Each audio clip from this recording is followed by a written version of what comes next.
hoje continuar fazendo aquele exercício que a gente fez semana passada.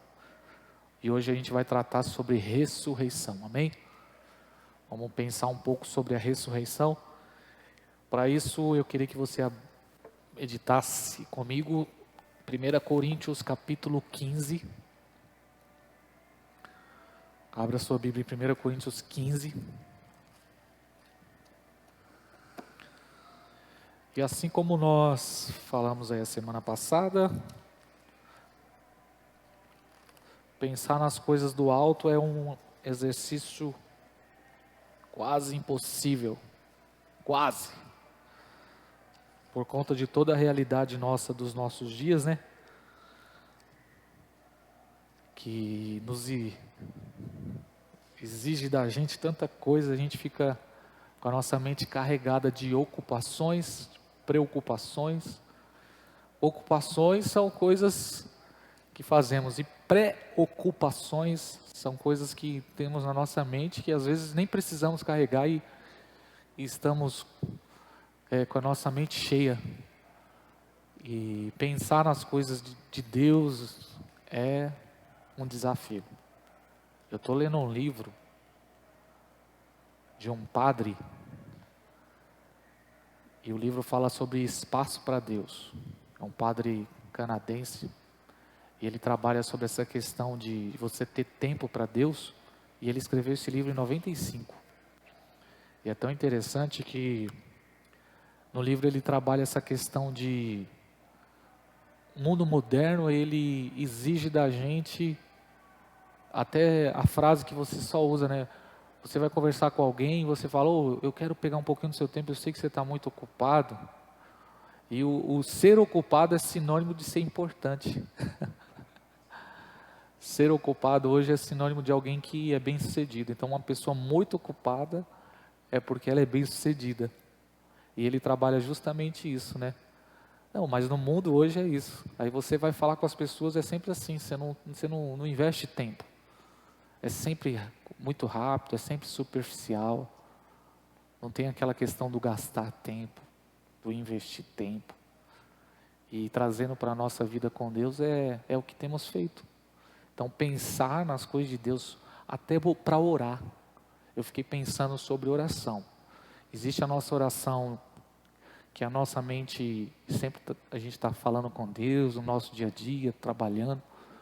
Mas para pensar, você falaria com alguém importante, fazendo outra coisa? Por exemplo, você vai falar com um juiz, vai falar com um advogado, ou alguém importante aí, sei lá, um patrão, um gerente, um supervisor, você vai falar com ele fazendo outra coisa, anotando, caminhando. Se com pessoas importantes assim, a gente precisa parar, dar atenção, imagine com Deus. Então é necessário isso, esse desprendimento, porque essa visão pós-moderna de ocupação é sinônimo de ser importante, ser bem-sucedido, na realidade está acabando com a gente, né? E o próprio Senhor Jesus Cristo, Ele nos ensina em Mateus 6 sobre essa questão do desprendimento, de confiar nele, de descansar. E parece que uma pessoa que descansa em Deus hoje é irresponsável. Porque é uma pessoa que de repente, porque Jesus falou, basta cada dia o seu mal. E se você não pensar no futuro, no mundo de hoje, significa o quê? Você é irresponsável, cara. Você é um cara que não está preocupado com você não quer plantar alguma coisa. E olha como isso choca com a nossa vida e com a nossa fé, né? E então, fazer esse exercício de parar para pensar, de meditar na palavra de Deus, tem que ter tempo, tem que exigir atenção, tem que gastar energia, tem que ter foco, né?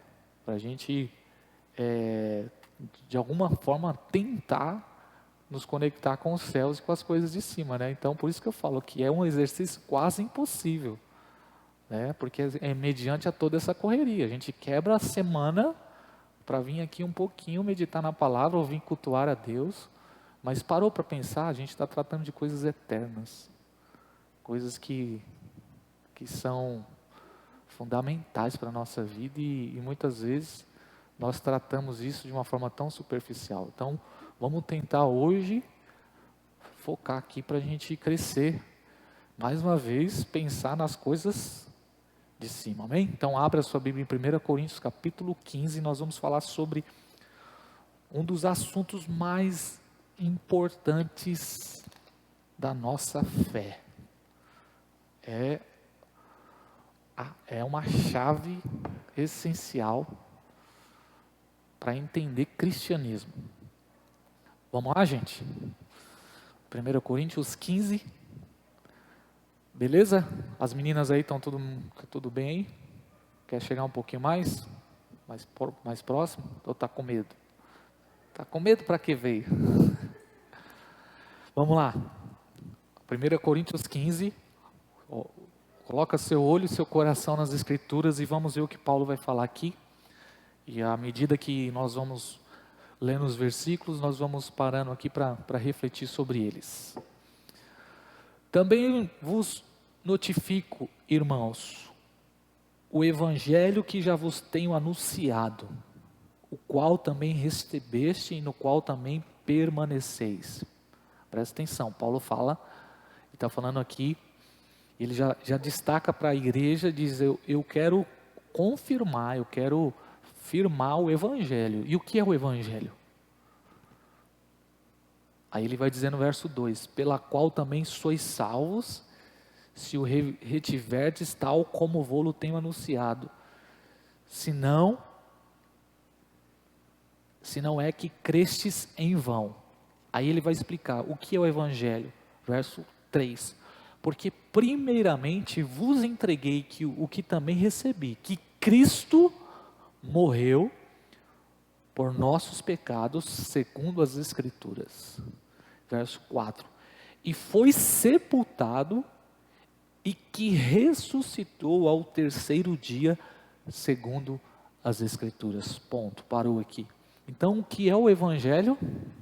O Evangelho é Cristo morreu pelos nossos pecados, Ele foi sepultado e Ele ressuscitou ao terceiro dia. Amém, meus irmãos? Esse é o Evangelho. Essa é a base do Evangelho. Cristo morto, crucificado e ressurreto. Não apenas a morte de Cristo, mas a ressurreição de Cristo, ela é base do Evangelho. Não podemos falar apenas da morte de Cristo, mas precisamos falar também da ressurreição.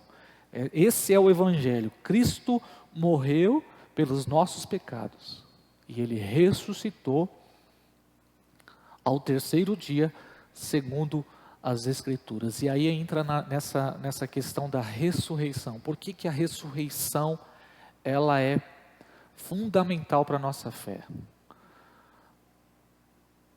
Eu preguei domingo aqui, falei que com a desobediência, a rebeldia, o que aconteceu no Jardim do Éden? Houve uma sentença de morte. O salário do pecado é a morte. E a morte para a gente, para o ser humano, é algo difícil de receber. Por mais que sabemos que todos vão passar pela morte, é um tabu muito grande, é assustador. Eu falo para os irmãos, porque eu passei por um momento difícil de quase morte, lá dentro da minha casa, e é apavorante, é algo assustador. Você saber que alguém que você ama não está mais do seu lado, o luto é difícil de lidar. Lidar com a morte, lidar com um ente querido seu, não sei se alguém aqui perdeu alguém muito próximo, já, mas é algo horrível. E só de pensar nisso já não gera na gente um sentimento assim, uma tristeza, uma angústia. E por que isso? Porque nós não fomos criados para morrer. Você pode ver que o mundo hoje, ele gira em torno disso tudo. A nossa sociedade hoje, ela luta pela vida. Por que você trabalha tanto? Para poder ter mais longevidade, para poder sobreviver. Remédio, alimentação, tudo está em torno do quê? Da vida. Porque o ser humano luta para viver, a gente luta pela vida. A sociedade luta. Ninguém em sã consciência. É claro que existem alguns casos de pessoas que desistem da vida por questões emocionais, por desequilíbrio e chega a tirar a própria vida. Mas ninguém em sã consciência quer morrer. É verdade ou não é? Ninguém em sã consciência quer morrer. E eu assisti um vídeo um tempo atrás de uma criança sendo abortada no ventre de uma mãe. E no vídeo, a criança ela lutava pela vida. O bebê estava no ventre ali da mãe, e à medida que aquele equipamento ia entrando no útero assim para tentar tirar, ele ia se defendendo. Já desde o ventre, essa defesa, essa luta pela vida. Você pode ver no hospital, as pessoas lutam para quê, gente? Pela vida. Transplante é o quê?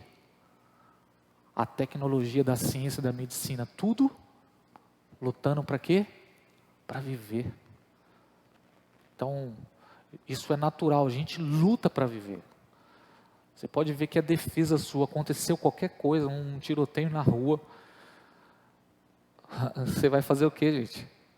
Você vai se abaixar, você vai correr, é automático, é uma defesa. Você vai lutar pela sua vida.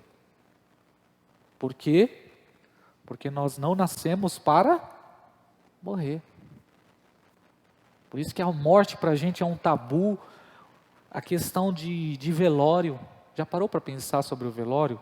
Todo esse ritual. Todo esse processo do luto, do choro, da despedida. Como é difícil isso. Esse momento do velório, esse momento da despedida. Por quê? Porque a morte, ela é assustadora, é algo irreal. Nós fugimos dela. Nós fugimos da morte, até o luto também. Estou tratando duas pessoas em questão do luto e a gente entende assim o desafio que é, como é difícil. Há uma irmã que recentemente veio para a igreja e ela perdeu o marido, como é difícil. E então, nós, os seres humanos, nós temos pavor da morte. Nós temos repúdio da morte. Ninguém quer morrer, ninguém. Todos nós. E quando estamos na face da morte, ou qualquer pessoa que está diante da morte, é assustador. É assustador. Porque nós não nascemos para morrer. E aí já mostra um pouco da nossa essência. Porque nós lutamos pela vida. É vida. Você se alimenta bem para viver mais. Você faz exercício porque você quer viver. Sim ou não? Você quer viver, todo mundo quer viver bem, cara. Todo mundo quer viver, ter a maior longevidade possível, cara. Né? Agora, para nós cristãos, nós já temos uma visão diferente acerca da morte, né? Nós já temos uma outra esperança, uma outra realidade, nós enxergamos a morte de um jeito diferente, né? Então vamos continuar a leitura aqui, o verso 4. O verso 4 ele vai dizer, o verso 5, né? Nós lemos o verso 4. E que foi visto por Cefas e depois foi visto pelos 12. E depois foi visto uma vez por mais de 500 irmãos, nos quais vive até hoje, e a maior parte, alguns já dormem também. Depois foi visto por Tiago, depois por todos os apóstolos, e por derradeiro também me apareceu também a mim como um abortivo, porque sou o menor dos apóstolos, que não sou digno de ser chamado apóstolo, pois persegui a igreja de Deus. Aqui Paulo ele começa a evidenciar a ressurreição de Jesus, porque a ressurreição de Cristo ela é base. Irmão, se Se não tem ressurreição, pode fechar a igreja, fecha a Bíblia e vai procurar outro rumo da sua vida. Se não há ressurreição, se nós não acreditamos na ressurreição, se a ressurreição não for uma clareza para nós, não faz sentido nada que fazemos aqui. E é tão interessante pensar sobre a ressurreição, que Paulo ele começa a fazer uma defesa aqui. A igreja de Corinto, ela começou a ser bombardeada por uma visão de que não havia ressurreição, de que a ressurreição era uma fábula. Então ele escreve todo esse capítulo 15 aqui, justamente para falar sobre essa ressurreição e para apresentar a ressurreição como pilar. Cristo ressuscitou e essa é a base da nossa fé. E o que ele diz? A ressurreição, ela foi provada. Pessoas viram Cristo ressurreto. E aqui nesses versos ele vai dizer, Cristo ressuscitou de fato e apareceu para Cefas. Cefas é o nome de Pedro. Apareceu para Tiago e Paulo vai dizer que ele apareceu para um grupo de 500 pessoas, cara. E isso aqui é muito forte para provar de fato essa questão, um argumento muito forte para provar de fato que Cristo ressuscitou, que não foi uma fábula, que não é invenção de pessoas, que isso aconteceu de fato, porque 500 pessoas viram Cristo ressurreto. Uma pessoa pode mentir, né, gente? 2 pode inventar uma mentira, mas 500 pessoas. E Paulo faz questão de dizer aqui no verso que muitas dessas pessoas vivem até hoje. Ele diz, ei, vocês que estão dizendo, Cristo não ressuscitou, ele foi visto por 500 pessoas. Pedro viu, ele foi visto por Cefas, as mulheres viram ele ressurreto. Então, ele começa aqui a provar, de alguma forma, um argumento muito forte para provar que Cristo de fato ressuscitou. Ele diz, ele foi visto, 500 pessoas testemunharam e viram ele ressurreto. E aí ele diz, por último foi eu, que ele apareceu para mim no caminho de Damasco, né? Mas pela graça de Deus sou o que sou, e sua graça para comigo não foi vã, antes trabalhei muito mais do que todos eles, todavia eu não sou mais a graça de Deus que está em mim. Então, ou seja, eu, ou sejam eles, assim pregamos e assim havemos crido. Aleluia. Então Paulo ele vem aqui falar sobre a ressurreição e ele começa a mostrar para essa igreja que é possível provar que Cristo ressuscitou. E é possível provar que a ressurreição não é só uma questão de fé, porque se eu perguntar para vocês acreditam que Jesus ressuscitou? Quem acredita que Cristo ressuscitou aqui, gente? Você vai falar isso pela fé, não? Você tem como provar? Eu não tenho como provar porque eu não estava lá. Mas é uma fé, eu creio nisso. Mas se trabalharmos a questão de argumentos fortes, por exemplo, alguém vai morrer por uma mentira? Se fosse uma fábula mesmo a ressurreição, será que os discípulos dariam a vida por isso? Os 4 evangelhos foram escritos 30 anos depois da ressurreição, mais ou menos. E os 4 evangelistas falam sobre a ressurreição num olhar jornalístico. Eles dão detalhes do que aconteceu. E os 4 evangelhos se completam. E de fato, ao verificar isso, ao escrever, com certeza esses 500 irmãos, eles testemunharam. Se fosse uma mentira, seria desmascarado na época. Não duraria tanto. Seria uma lenda, uma fábula. E é tão forte isso que até hoje, 2000 anos, existem pessoas que acreditam que Cristo ressuscitou. E Ele está vivo. Amém, irmãos? Amém? Glória a Deus. Vamos prosseguir aqui. Aí o verso 12. Ora, se prega que Cristo ressuscitou dentre os mortos, como dizem alguns dentre vós que não há ressurreição de mortos, aí ele vai falar aquilo que eu estou falando, né? Que era a visão da época. Eles queriam de fato destruir a ressurreição, porque acabou com a ressurreição, acabou com a nossa fé. Ora, se prega que Cristo ressuscitou entre os mortos, como diz algum de vós, que não há ressurreição de mortos? E se não há ressurreição de mortos, também Cristo não ressuscitou. E se Cristo não ressuscitou, logo é o quê? É vã a nossa fé. E a pregação também é vã. Pregação e também é vã a vossa fé. Assim somos também considerados como falsas testemunhas. Ou seja, se eu destruir a ressurreição, vai destruindo todos os outros pilares. Se Cristo não ressuscitar, é vã a nossa fé. E se a nossa fé não, ela é vã, a pregação também que pregamos também não tem sentido nenhum. E aí ele continua. E assim somos também considerados como falsas testemunhas de Deus, pois testificamos de Deus que ressuscitou a Cristo, ao qual,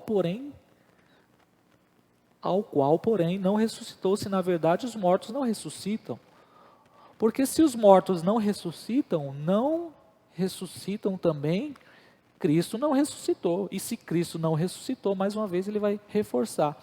É vã a vossa fé, e ainda permaneceis nos vossos pecados. E aqui está um ponto importante, que a confirmação da oferta de Cristo na cruz, ou seja, o selo de que o Pai recebeu a oferta de Cristo, é justamente a ressurreição.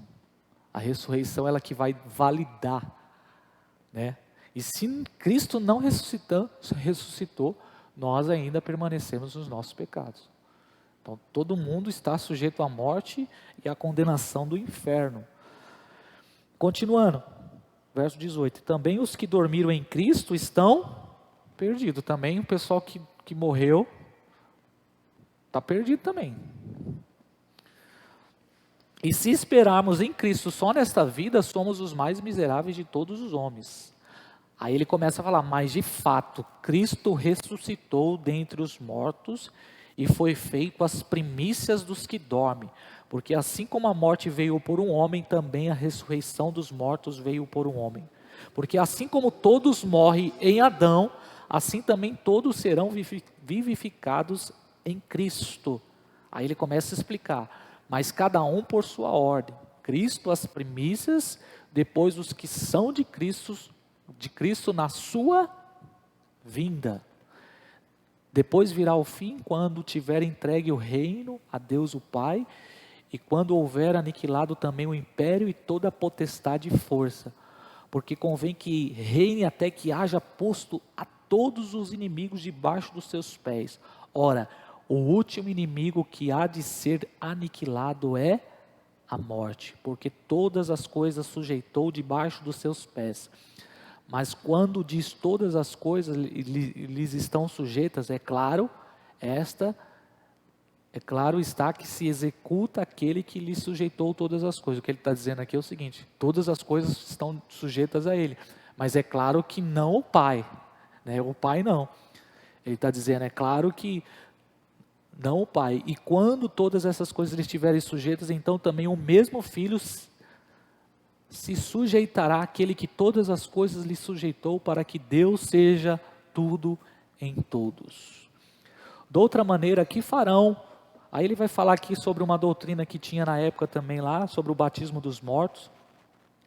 Se absolutamente os mortos não ressuscitam, por que se batizam eles então pelos mortos? Havia uma crença lá de um batismo pelos mortos. Aí ele usa esse argumento para fundamentar mais a questão da ressurreição. Aí o verso 30. Porque estamos nós também a toda hora em perigo. Olha só o que ele está dizendo. Cara, se Cristo não ressuscitou, para que eu estou passando perigo? Se Cristo não ressuscitou, para que toda hora eu estou passando perigo? Eu estou correndo risco de vida. Aí o verso 31. Eu protesto que cada dia morro gloriando-me em vós, irmãos, por Cristo Jesus nosso Senhor. Se como homem combati em Éfeso contra as bestas, que me aproveita isso. Se os mortos não ressuscitam, comamos, bebamos, e amanhã morreremos. Em outras palavras, é isso. Se Cristo não ressuscitou, fecha a igreja. Porque é só mais uma religião como qualquer outra. Se Cristo não ressuscitou, se nós não temos essa clareza, essa convicção dentro de nós, nós não entendemos a fé. É por isso que é base, a ressurreição é base, a ressurreição é fundamento, né? Aí o verso 33, não vos enganeis, as más conversações corrompem os bons costumes. O que ele estava dizendo é o seguinte, tem muita heresia aí, não vos enganeis. Aí ele diz no verso 34, vigiai justamente e não pequeis, porque alguns ainda não têm o conhecimento de Deus. Digo-vos por vergonha, para a vergonha vossa. Ou seja, Paulo está defendendo aqui, ele está gastando um capítulo todo para defender sobre a ressurreição, para dizer que a importância da ressurreição, porque daí, da ressurreição vem todo o plano de Deus, a ressurreição vem todo o propósito de Deus, porque lá no Gênesis, havia um plano original, e o que foi a consequência do erro, da rebelião, foi a morte. Efésios 6:23, o salário do pecado é, e toda a nossa vida está em torno disso. Nós sabemos que vamos morrer e lutamos pela vida. Toda a essência do ser humano em si, seja qualquer um, é essa. Nós sabemos que vamos morrer, nós vivemos, nascemos e morremos. Mas a nossa essência é lutar pela vida, nós queremos viver. Mas o que houve? Houve uma rebelião, um pecado. E por conta dessa rebelião, houve uma sentença, e a sentença foi a morte. E a morte é cruel. A morte é um inimigo. E a diferença do cristianismo é essa. Porque a promessa de Cristo para nós é o quê? Vida eterna. Vida eterna. Na nossa visão hoje, vida eterna é morrer e ir para o céu, né? Nós temos essa visão, mas a visão bíblica não é essa. A visão bíblica de vida eterna está justamente ligado à ressurreição. Para você ter vida eterna, você precisa ressuscitar. Como é que Cristo venceu a morte? Ressuscitando. Agora pensa comigo, gente. Os discípulos ficaram 3 anos, para pensar, os discípulos ficaram 3 anos e meio com Jesus, caminhando com Ele. Eles viram coisas poderosas, sinais poderosos. E de repente, depois de 3 anos e meio, Jesus diz, eu não vou estar mais aqui. Já é um baque, né? Já é um choque. Você conviver com aquele que fazia coisas extraordinárias, o Messias. Suas palavras eram palavras de vida, palavras poderosas. E de repente ele chega dizendo, eu não vou estar mais com vocês. Já foi um baque para os discípulos. Agora imagine a decepção. Chega em uma sexta-feira, eles estão lá no jardim orando. De repente vem um monte de soldado, prende o seu mestre, leva ele para ser julgado, sentenciado. E quando você vê, naquela sexta-feira, ele está pendurado numa cruz, e você está apavorado. 3 horas da tarde, ele levanta os seus olhos e ele diz, está consumado, em tuas mãos eu entrego o meu espírito. Imagine a cabeça daqueles homens. Acabou tudo. Por isso que aqueles 2 discípulos no caminho de Emaús, eles nos representam muito, porque se nós não tivermos uma visão clara, se nós não tivermos fundamentados no domingo, por isso que o cristianismo, a ceia do Senhor, quando nós estamos partilhando a ceia ela é muito poderosa, porque ela vem como uma ordenança de Deus para justamente fortalecer essa nossa esperança. Esperança e ressurreição estão conectados na fé cristã. Quando se fala de esperança, lembre-se de ressurreição. É a canção que cantamos sempre, porque Ele vive, eu posso crer no amanhã. Agora pensa comigo, 3 dias de muito choque, apavorados, aqueles homens largaram a vida deles, eles largaram as famílias, para viver intensamente 3 anos e meio com alguém que dizia ser o Messias. E de repente esse mestre, esse homem, ele morre. Acabou a esperança. Já era. Aqueles homens, eles passaram os 2 piores dias da vida deles. Foram os dias mais horríveis. Porque a esperança deles morreu. Porque toda a convicção que eles tinham acabou na morte. É algo inacreditável. Mas pensa comigo. Quando Jesus sai da sepultura, domingo de manhã. E Jesus começa a aparecer para as mulheres. Jesus entra na sala, no cenáculo onde eles estavam. Tomé toca nas chagas, nas feridas. E eles olham Jesus agora, que conseguiu vencer a morte. Agora pensa comigo o Império Romano. Pensa comigo Pilatos e os outros que eram inimigos, os fariseus. Cara, ele venceu a morte. Se ele venceu a morte, ele pode vencer qualquer coisa. E aí que está a diferença da nossa fé. Porque a morte é o nosso pior inimigo. A morte é algo que nos assusta. Então, se nós servimos um Deus, se a nossa fé está baseada em um Deus que venceu a morte, cara,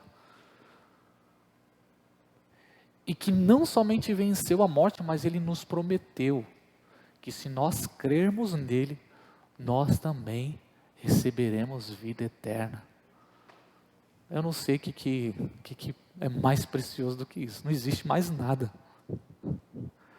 Porque se o nosso corpo aqui, ele deseja a vida, e alguém, ele pagou o preço, ele deu a sua vida, ele morreu, e ele fez uma promessa para mim, ele provou isso, eu ressuscitei, eu venci a morte. E se eu venci a morte, você também pode vencer. E eu te dou essa promessa, você vai ressuscitar. Você também vai viver eternamente. Uau! Não tem mais nada desse mundo. Não existe nada que se compare a isso. Aí então a gente entende, eu entendo, por que eles deram a vida. Porque eles entendiam qual era a recompensa deles. Eles não tinham medo da morte, não tinham medo de pedra, não tinham medo de açoite, de prisão. Não tinham medo de ficar sem trabalho. Porque qual era a esperança deles? Eu vou ressuscitar. Eu vou viver eternamente. Então, a ressurreição, ela é a base, é o que Paulo está falando. Por ela eu estou dando a minha vida, porque eu vi o Cristo ressurreto. E olha a diferença de servir a Cristo, a diferença do cristianismo. Vamos fazer uma comparação entre outras religiões. Ninguém promete isso, cara.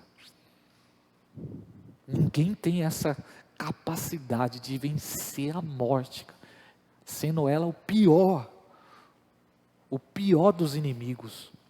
Aí Paulo ele vem explicando sobre isso e dizendo como isso de fato é importante para afirmarmos a nossa esperança. E a esperança dos apóstolos da igreja era a ressurreição. Eles tinham isso como algo muito claro.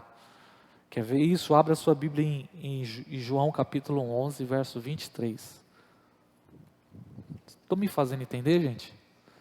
Sim ou não?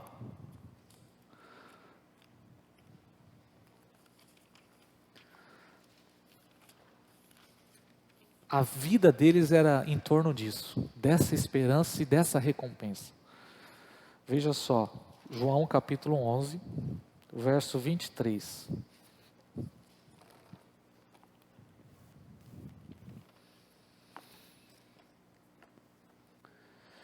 Verso 22, né?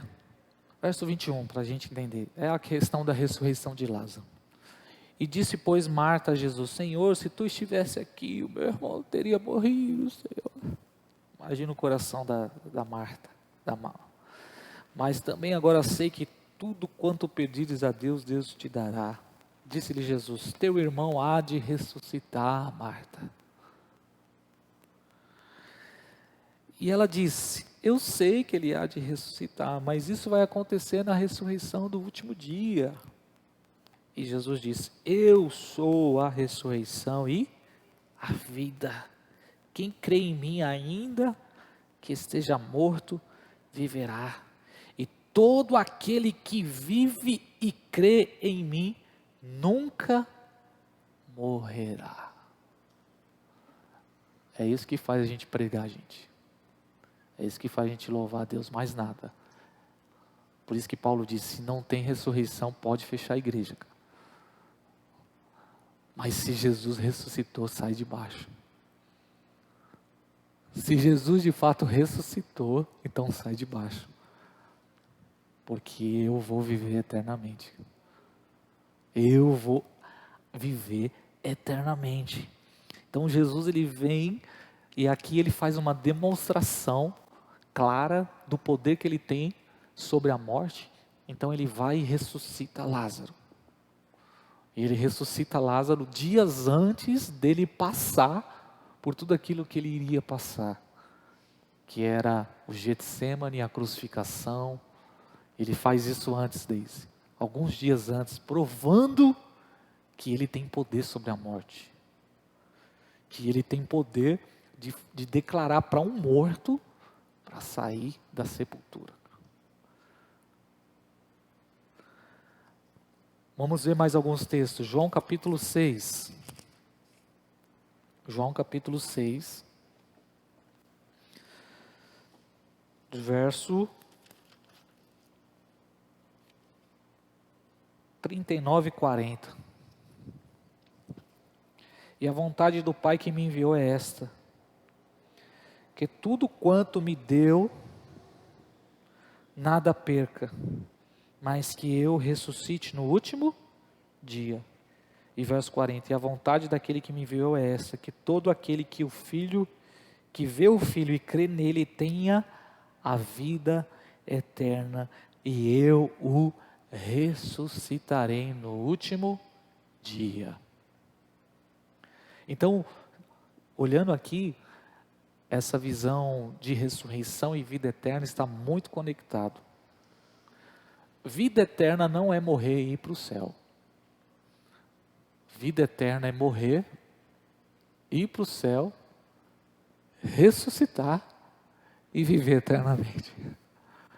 É essa matemática aqui, ó. É a vida após a morte, após a vida. É a vida após a morte, após a vida. A ressurreição é a vida após a morte, após a vida. Pegou ou não? Eu fiz um quadrinho aqui, não sei se dá para vocês enxergarem, só para vocês entenderem esse negócio aqui. O que é a nossa vida? Nós nascemos, né? Eu nasci em outubro, você nasceu em setembro, outro nasceu em janeiro, e começamos a nossa vida terrena. Que segundo no mundo de hoje, eu não sei se conseguimos chegar a 70 anos, né? Mas segundo os estudiosos aí, 75, 80 anos a vida terrena. Aí a vida, essa vida passageira, vapor, essa vida de 70 anos aqui, 80, 85 em alguns casos, 90. Billy Graham chegou a 99 anos. Minha avó está com 93. E a gente morre. Então a vida após a morte é quem morre com Cristo, né? Salvo pela graça, entregou a vida para Jesus, serviu a Jesus aqui na igreja, aleluia, se batizou nas águas, vivia em santificação. Então, o seu corpo vai para onde? fica lá na terra, né? Corrupção, 3 dias já as bactérias já começam a tomar conta de tudo. Não tem bom. 3, 4 dias já começa a apodrecer a carne. E a carne, ela apodrece, não porque a carne, ela não é boa, mas é porque ela foi contaminada pelo pecado. Porque quando Deus criou o homem, lá no jardim do Éden, Deus disse que era muito bom. Então, o problema não é o corpo, o problema é a carnalidade. Assim como a aula passada que nós falamos aqui sobre céu. Céu é uma realidade espiritual e física. E o que nos impede de acessarmos essa realidade não é o corpo, mas é a carnalidade. É a carnalidade por conta do pecado. Paulo vai falar isso sobre o homem carnal. Ele não entende as coisas espirituais. Então, morreu, o corpo vai para o pó. 3 dias começa a apodrecer. A alma fica onde? Fica no céu. Paraíso. Amém, gente? Onde estão os santos. E todos eles estão aguardando o quê? Esse momento aqui, a ressurreição. Aí sim vai viver essa vida eterna. Essa vida plena, essa vida abundante, para reinar sobre novos céus e nova terra. Foi por isso que Jesus Cristo, ele deixou a eternidade, se fez carne, viveu 30 anos no anonimato, 3 anos e meio de ministério, morreu na cruz. E a sua morte matou a morte, ressuscitou ao 3º dia em carne. Faço questão de dizer isso, em carne, porque é uma heresia que se levanta também nos nossos dias, que Cristo não ressuscitou em carne. Então, toda vez que você falar sobre a ressurreição, faça questão de dizer, meu Jesus ressuscitou em carne. E para provar isso, que ele não era um fantasma, no Evangelho de Lucas, ele vai dizer assim, me tem alguma coisa para me comer? Porque eles acharam que era um espírito fora da... E aí ele falou, toca Tomé, toca aqui nas feridas. E ele comeu em carne, e ele subiu aos céus, como o primeiro dos que inaugura esse novo estilo, essa nova criação. É uma nova criação. Podemos também chamar da criação recuperada. Como assim, pastor? Gênesis 3,15, rapidinho. 3,15 não, Gênesis 3, acho que é o 23, vamos ver se é o 23. Gênesis capítulo 3. Vocês estão pegando, gente? Ou está muito... Está pegando mesmo? Está pegando isso? Gênesis 3, 22. Quando o homem pecou, olha o que o Senhor declarou.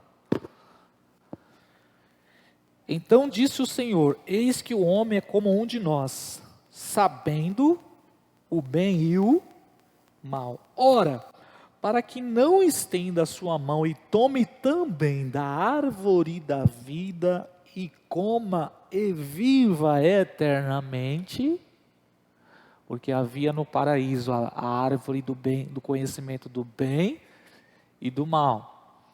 E havia também no paraíso a árvore da vida. Amém, gente? A ordem de Deus era para não comer da árvore do conhecimento do bem e do mal. No dia que eles comerem, certamente morrerá. Então, ao desobedecer, eles passam agora a ter o conhecimento do bem e do mal como o próprio Deus. E o que foi feito imediatamente? Houve ali uma obstrução de Deus. Deus rapidamente agiu e ele disse, a Trindade, né? Eis que o homem é como um de nós. Então o que nós vamos fazer? Verso 23, o Senhor Deus, pois, o lançou para onde? Para fora do jardim do Éden, para lavrar a terra da qual fora tomado. E havendo lançado fora o homem, pôs querubins ao oriente do jardim do Éden, uma espada inflamada que andava ao redor para guardar o caminho da árvore da vida. Eu fiquei pensando o que é essa espada inflamada, até procurei no texto hebraico para entender, mas não dá para entender o que é isso. Mas, ou seja, é uma segurança, proteger a árvore da vida, o caminho que leva até essa árvore, foi protegido por querubins para que o homem não tivesse acesso a essa árvore. Imagine então, vamos criar aqui só uma imaginação. Imagine então se Adão pecando, tendo conhecimento do bem e do mal, sendo corrupto a sua carne, depravada, ele ter acesso a essa árvore da vida, o caos que ia acontecer em todo o propósito e plano de Deus na história. Então foi feita uma intervenção de Deus, tirando ele dali, imediatamente, para que ele não tivesse acesso à árvore da vida. Entendeu, gente? Porque só existe um meio de receber a vida eterna. Cristo veio em carne, pagou o preço, morreu, ressuscitou. E ele diz que quem crê nele nunca morrerá. Só existe um jeito de ter vida eterna, tem que passar pelo Calvário. Amém, gente? Por isso que Paulo começa aqui, 1 Coríntios, dizendo sobre o Evangelho. O Evangelho é esse. Cristo morreu pelos nossos pecados e ressuscitou ao terceiro dia. Quem pode dar uma glória a Deus aí, gente? Glória a Deus. Mais um texto bíblico aí, é Filipenses 3:20. Oi.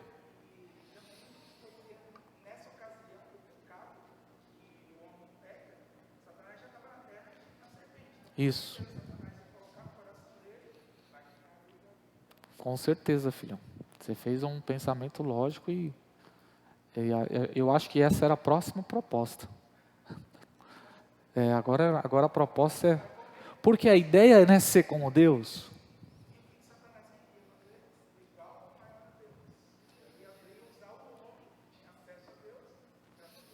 É.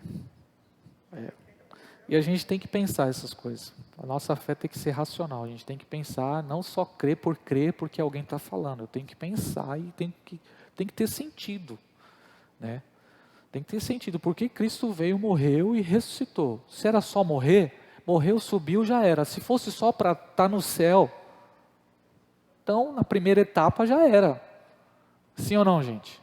Na primeira etapa, se fosse o propósito de Deus, e se a vida eterna fosse só morrer e ir para o céu, então a sexta-feira seria o suficiente. Porque ele morreu, um homem santo, levou nossos pecados ali, e subiu aos céus, e já era. Mas por que a ressurreição? Alguém pode me falar? Por que a ressurreição? Não tenha medo, não. O plano de Deus, porque a visão hoje, assim, simplória da fé é morrer e ir para o céu, já era, né? Tem até louvor, ainda bem que eu vou morar no céu. Isso é uma etapa, mas não é o fim. Por isso que Cristo ele veio, morreu e ele ressuscitou. Porque está tudo ligado ao Gênesis, gente. Está tudo ligado ao plano de Deus. É céu e terra. A gente canta aqui, céu e terra se encontram, alinhando o seu plano. A presença de Deus encherá os céus e a terra. É Deus recuperando tudo. Para isso, ele veio, morreu e ressuscitou ao terceiro dia. E ele ressuscitou em carne. Nunca se esqueça disso. Cristo ressuscitou em carne. E a visão grega platônica, visão que a matéria ela é má e a alma está escrava dentro dela. E só existe uma maneira de se libertar dessa escravidão da matéria, é rompendo com ela. Então ela precisa apodrecer e ela tem que acabar. Mas a visão de Deus não é essa. A visão bíblica não é essa. A visão de Deus é todo o nosso ser recuperado para a glória dele. A restauração por completa.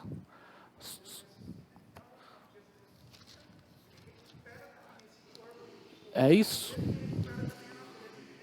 É a natureza de Deus. Vamos ler um texto aqui, 2 Coríntios 5:10. Eu acho que é 2 Coríntios 5:10. Não mostraria poder, porque qual foi a sentença? A morte. A morte é o pior inimigo.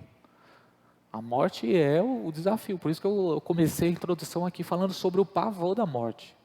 Só existe uma maneira de vencer a morte: ressuscitando. Amém? Esse é o nosso Jesus. Por isso que ele é o mais belo entre os milhares. 2 Coríntios 5:10. Olha o que Paulo vai falar. Aí olha o mistério aqui, hein, gente? Porque todos devemos comparecer ante ao tribunal de Cristo para que cada um receba segundo o que tiver feito por meio do corpo. Por isso que o nosso corpo é templo do Espírito Santo. Ou bem ou mal, porque todo mundo vai prestar conta.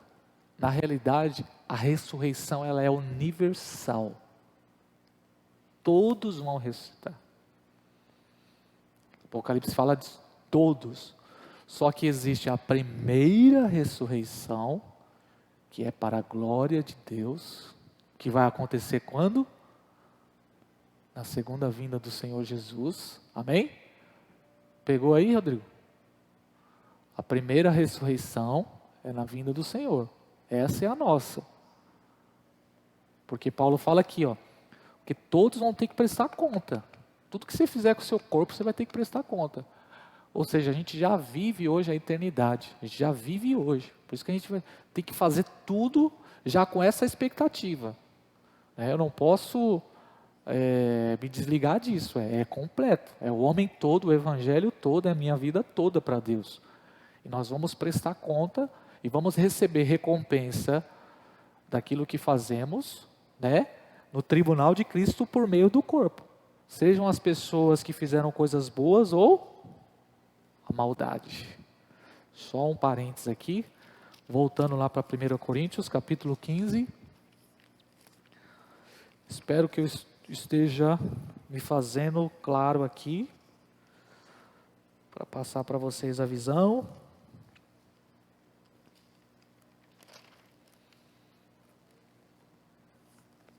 1 Coríntios capítulo 15, voltamos para lá.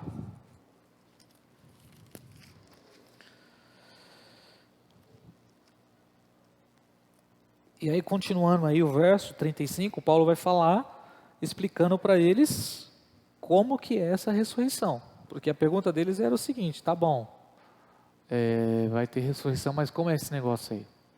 Aí Paulo vai falar, mas alguém dirá, como ressuscitarão os mortos? E como o corpo, e com que corpo virão? Aí ele já dá uma bem na boca do estômago. Ai, seus insensatos, loucos.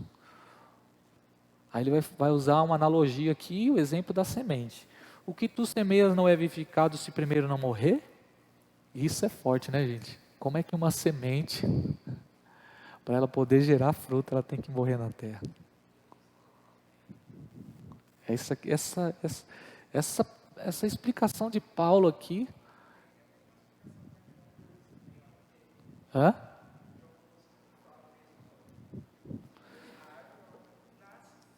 Não morrer. E aí ele usa algo lógico da natureza para explicar sobre isso, Se a semente, ela precisa primeiro morrer. Então ela é lançada na terra, ela morre para ela depois gerar. Da mesma forma, e ele começa a falar: insensatos, o que tu semeias não é vivificado se primeiro não morrer? Seus cabeça quebrada. E quando semeias, não semeias o corpo que há de nascer, mas o simples grão, como de trigo ou de outra qualquer semente? Mas Deus dá-lhe o corpo como quer, e a cada semente o seu próprio corpo. Nem toda carne é uma mesma carne. Aí ele vai fazer a diferença aqui dos tipos de carne humana, carne de peixe, ele vai fazer dos corpos celestes, dos corpos terrestres, né? Cada um tem a sua glória, uma é a glória do sol, outra é a glória da lua, verso 41, outra é a glória das estrelas, porque uma estrela se difere em outra estrela. Assim também a ressurreição dos mortos. Semeia-se o corpo em corrupção e ressuscitará em incorrupção. Semeia-se em vergonha e ressuscitará em glória. Semeia-se em fraqueza e ressuscitará com vigor. Semeia-se no corpo natural e ressuscitará no corpo espiritual. Assim está também escrito: o primeiro Adão foi alma vivente, o último Adão, quem é o último Adão? Jesus. Jesus é o último Adão. O último Adão, espírito vivificante, mas não veio primeiro o espiritual, senão o natural e depois o espiritual. O primeiro homem foi da terra e é terreno. O segundo homem, o segundo homem, o Senhor é do céu. Qual o terreno, tais são também os terrestres, e qual o celestial, tais também são os celestiais. E assim como trouxemos a imagem do terreno, assim traremos também a imagem do celestial. Que tem um mistério também sobre a questão do corpo glorificado, mas deixa para uma outra hora, senão vocês vão ficar confusos. E agora digo isso, irmãos, que a carne e o sangue não pode herdar o reino de Deus, nem a corrupção herdar a incorrupção. Ou seja, é impossível um corpo em pecado herdar o reino dos céus. Por isso precisamos do quê? Da justificação de Cristo. Sem Cristo não há salvação. Sem a cruz não tem como herdar o reino dos céus. E Ele fez isso por nós, no dia que Ele morreu e ressuscitou. E agora vos digo isso, verso 51, perdão.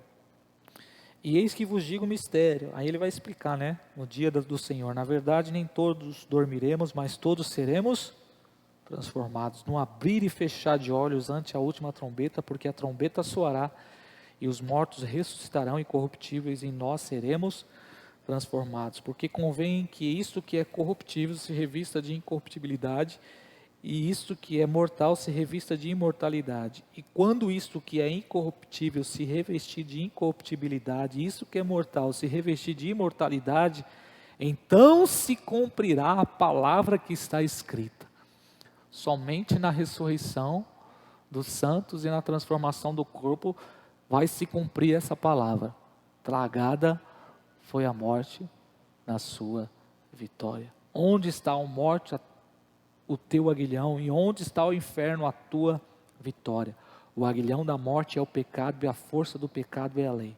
Aí ele diz: mas graças a Deus, que nos dá a vitória por nosso Senhor e Salvador, Jesus Cristo. Aí ele termina dizendo o seguinte: portanto, meus amados irmãos, sede firmes e constantes, sempre abundantes na obra do Senhor, sabendo que o vosso trabalho não é vão no Senhor. Ou seja, a sua recompensa é a ressurreição. A nossa recompensa é a ressurreição. Todo o nosso trabalho não é vão. A nossa luta que passamos nesse período de tempo aqui, ó, não se compara com a glória, com a promessa, com a vida que Deus tem para nós. E essa era a convicção dos apóstolos. É isso que fez com que eles vivessem, entregassem a vida deles. Ninguém morre por uma fantasia. Ninguém dá uma vida por apenas uma religião falsa. Apesar que muitos dão, mas porque eles acreditam, como o islamismo. Eles acreditam tanto nisso, eles acreditam tanto na recompensa que eles têm de Alá e de Maomé, que eles dão a vida dele. Eles não se importam, eles fazem tudo, eles se entregam porque eles têm uma convicção. E o cristianismo é da mesma forma. E aí que faz essa distinção entre o nosso cristianismo atual do cristianismo genuíno e verdadeiro. A esperança que eles tinham na ressurreição era tão forte que moveu a vida deles.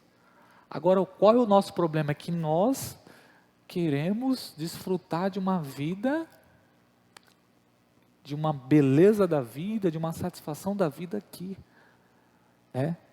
Sendo que Deus tem para nós vida eterna.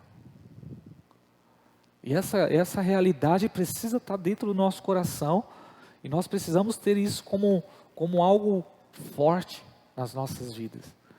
Essa é a base da nossa vida, essa é a recompensa, essa é a esperança. Então, esperança, ressurreição, vida eterna estão ligados. Nos faz passar por cima de qualquer coisa. Nos faz enfrentar tudo que tiver que ser de enfrentar. E aí que está a diferença de um cristão que tem essa visão clara, fundamentada, real, e vive por isso. Porque se nós vivermos apenas por fábulas, ou por uma fé vazia, porque tem pessoas que estão vivendo assim uma fé vazia, não tem uma solidez naquilo que está vivendo. Por que você está vivendo? Eu estou vivendo para ir para o céu. Aí a pessoa resume nisso e não tem ideia do que é o céu. E aí vai viver no céu dos ursinhos carinhosos. E aí é por isso que muitos não amam a vinda de Jesus. Na realidade, muitos não amam a vinda de Jesus, não querem que Jesus volte. Porque se Jesus voltar agora, vai acabar com os meus planos. Se essa não é a realidade dos nossos dias, sejam sinceros. Porque não tem essa visão. Então, quanto mais amarmos a vinda de Jesus, mais perto estaremos dessa recompensa. Mais perto estaremos da nossa premiação, do nosso galardão, de desfrutar, de viver realmente a vida, o que é viver de fato, a vida abundante, né? Então, por conta disso, a gente vive essa vida de hoje focado lá. Se esperarmos em Cristo apenas nesta vida, somos os mais miseráveis de todos os homens. Se esperarmos em Cristo apenas nessa vida, é o que Paulo falou, cara, se baseia nessa vida, é melhor fazer o seguinte, cara, é comer, porque na realidade, todo aquele que quer viver uma vida com Cristo, ele vai ser odiado pelo mundo. De fato é isso. Se nós queremos viver, se nós quisermos viver uma vida pia mesmo, a gente vai ser odiado pelo sistema. A gente não vai se encaixar. Não tem como se completar. Então, aquele que tem a esperança na ressurreição, e entende a ressurreição, entende o que é, tudo que por trás o que está por trás de toda essa verdade bíblica, então ele vive uma vida peregrina. Aí o Maranata não é apenas uma frase no louvor. Maranata é um sentimento de saudade. Maranata é um sentimento de volta logo, Jesus. Volta logo porque eu não aguento mais. Estou morrendo de saudade.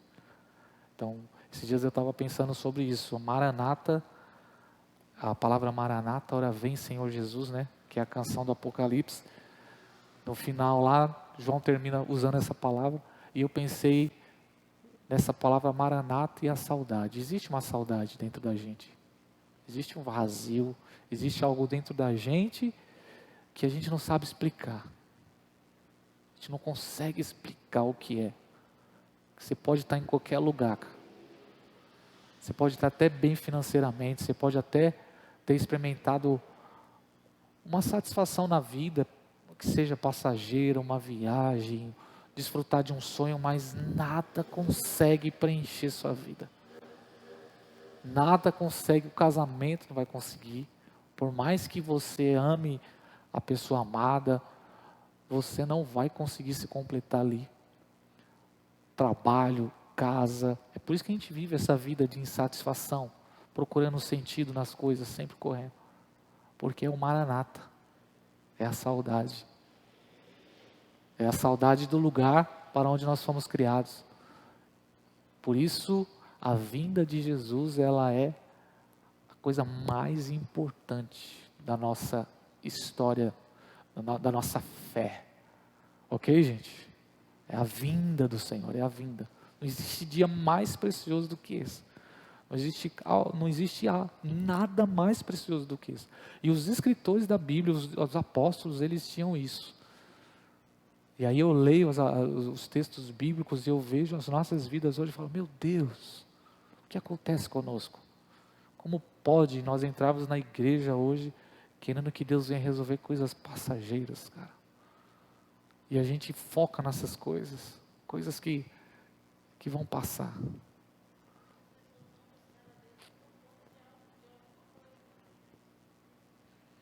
É as 3 áreas, né? Material, financeira ou emocional, que nos leva a buscar a Deus, sendo que Ele tem vida após a vida, após a morte. Ele tem vida eterna. Nós vamos desfrutar de uma vida plena, corpo glorificado. Paulo vai dizer o que o olho não ouviu, que o ouvido não ouviu e não chegou ao coração do homem, são as coisas que Deus tem reservado para aqueles que o amam. Amém, gente? Vamos ficar de pé? Pense mais sobre isso, reflita mais sobre essa verdade. Porque nos últimos dias, são esses pilares que vão fazer toda a diferença na nossa vida. Porque se de repente passarmos por uma provação tão grande, tão enorme, se não tivermos algo sólido para nos firmar, nós não iremos suportar. Se for coisas assim, vazias, se forem coisas sem um sentido, se não tiver uma clareza, nós não vamos suportar. Imagine nós vivendo em um país como o Afeganistão hoje. Imagine. Se nós não tivermos uma fé clara, um fundamento, algo que nos faça, até da nossa própria vida, nós não suportamos. A primeira prova que vir, o primeiro revólver que colocar na nossa cabeça, a gente vai desistir.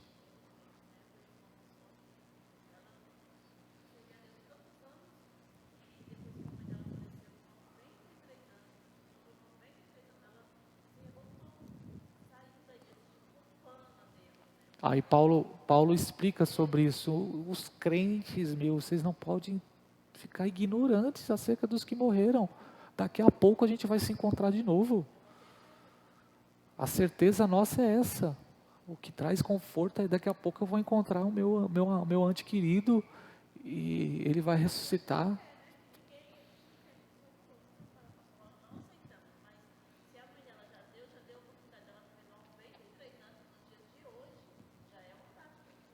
Claro, é natural, né? Um processo natural de peso, de luto, né? De alguém que morre com 90 anos ou de alguém que morre com 18, 20 anos. Existe um peso diferente. Por mais que você vai sentir a falta, mas você sabe que é o processo, né? A pessoa já está com 80, 90 anos. Agora, uma morte de alguém com 18 anos, que é algo que choca, alguém que tinha a vida toda pela frente, porque nós nascemos para viver. Nós nascemos para viver. Amém? E só poderemos viver de verdade em Cristo. Cristo. Se Cristo ressuscitou, então, podemos crer no amanhã. Temos esperança. Amém? Oremos, Pai, muito obrigado por essa noite, por esse tempo, por mais esse aprendizado, Senhor. Que possamos guardar isso no nosso coração, porque chegará um tempo que vamos precisar, Senhor, de algo sólido, vamos precisar de uma esperança fortalecida, vamos precisar de uma fé inabalável, vamos precisar, Senhor, fundamentar nossa casa na rocha, porque virá as tempestades, virá as aflições, virá a perda, virá a dificuldade, mas nós estaremos firmes, sabendo que nenhuma tribulação momentânea se compara com a glória que está reservada a nós. Que nenhum sofrimento do tempo presente, que nenhuma frustração do tempo presente se compara, Senhor. E como diz a canção, vai valer a pena, Senhor. Vai valer a pena passar, vai valer a pena lutar, vai valer a pena, Senhor, perseverar, porque nós receberemos a coroa da vida, receberemos a recompensa, receberemos, ó Deus, o prêmio de olhar para o Senhor, de contemplar sua face, de desfrutar da sua presença. E como diz o Salmo, na tua presença há delícias de alegria, Senhor. Na tua presença há prazer, Senhor, e não existe um prazer desta vida, não existe um prazer deste mundo que se compara, Senhor. Desfrutar eternamente das coisas eternas, de estar com o Senhor, de reinar contigo, Senhor. Pai, por isso estou aqui, Senhor, e que possamos, ó Deus, lutar dia após dia, para recebermos essa recompensa do nosso corpo glorificado, e vivermos eternamente sobre novos céus e nova terra, onde habita a justiça. Aleluia, glória a Deus, amém. Deus abençoe em nome de Jesus. Glória a Deus. Se você fez aquela lição, você me